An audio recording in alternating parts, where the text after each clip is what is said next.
से मैं और भगवत गीता पढ़ना चाहता हूँ या प्रभु के बारे में और जानना चाहता हूँ। वो अपने आप जान जाओगे। ये कर्म पहले शुरू करो। पढ़ के नहीं जान पाओगे, हो के जान जाओगे। अगर हमको जानना चाहते हो तो दूसरे से पूछ के नहीं जान पाओगे। आप हमसे प्यार करो तो हमें जान जाओगे, या हम जना देंगे तो जान जाओगे, या रात दिन हमारा चिंतन करोगे तो हाँ, चिंतन का प्रभाव होता है। हमारे सारे सद्गुण आप में आ जाएंगे तो अपने आप जान जाओगे ये क्या है। तो हम भगवान का चिंतन कर रहे हैं, भगवान के लिए कर्म कर रहे हैं, तो हम सब जान जाएंगे। बिना पढ़े सब ज्ञान हो जाता है। हम लोग कोई व्याकरणाचार्य नहीं है, किसी संस्कृत कॉलेज में नहीं पढ़े, गांव के स्कूल में कक्षा 9 तक पढ़े हैं। तो वो एक है कि सब शास्त्रों को पढ़ा गया, महामहिमा है।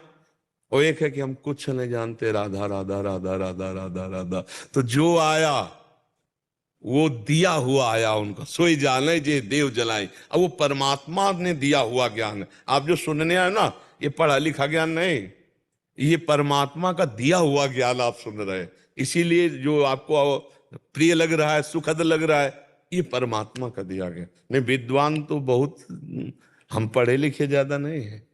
हमसे तुम व्याकरण पूछो तो हमें व्याकरण का ककारा नहीं आता है। हाँ, नहीं आता। हम संस्कृत कहीं पढ़े नहीं, कहीं हम जाके प्रवचन सीखा रहे, गंगा किनारे रहे। पर यह जरूर है कि जो हमें मार्ग दिया गया भगवान की कृपा से, गुरु की कृपा से, उस मार्ग में चले, तो मार्ग में चलने पर जो ज्ञान हुआ वही तुम्हें लाभ दे रहा है, वही तुम सुन रहे हो। ऐसे ज्ञान प्राप्त करो। पढ़ लिख के जो ज्ञान होता है वो बौद्धिक होता है, और जो साधना से ज्ञान प्राप्त होता है वो हृदयस्थ होता है। तो बुद्धि वाला बुद्धि में केवल रह जाता है, हृदय वाला काम करता है ज्ञान। नहीं, जैसे जानकारी हमारे पास कई ऐसे हमें मिले हैं जिनको शास्त्रों का ज्ञान है, लेकिन चले एक कदम नहीं, तो सूखे के सूखे वैसे ही, मतलब बनाने का पूरा भोजन ज्ञान है, लेकिन कभी बैठ के बना के पाया नहीं, तो वो बात बनेगी नहीं। तो हमें लगता है कि पहले खूब भजन करो, आचरण सुधारो, और भगवान।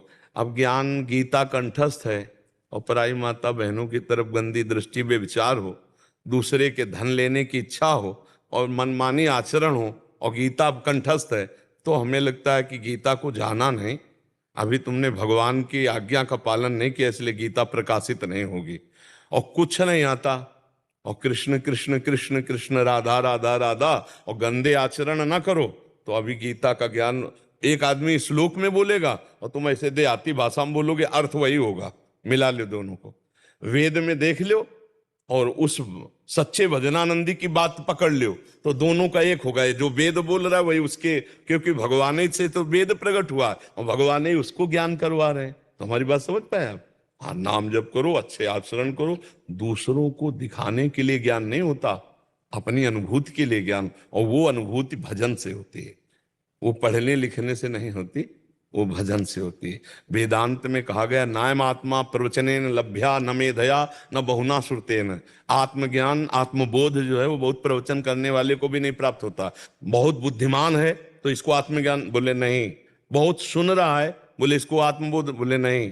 जिसको आत्मा वरण कर लेती है उसको आत्मज्ञान होता। आत्मावरण, खूब आर्त भाव से भगवान का नाम जप कर रहे, गुरु की आज्ञा में भगवान प्रसन्न हुए, आत्मज्ञान प्रकाशित होगा। ये मार्ग अलग है। हम शास्त्र स्वाध्याय करें, पर भजन के बिना शास्त्र स्वाध्याय रंग नहीं लाएगा। भजन खूब डट के करें, नाम जप करें, दूसरों का हित करें, संयम से रहें, अपने कर्म को भगवान को समर्पित करें, इसी से सब ज्ञान।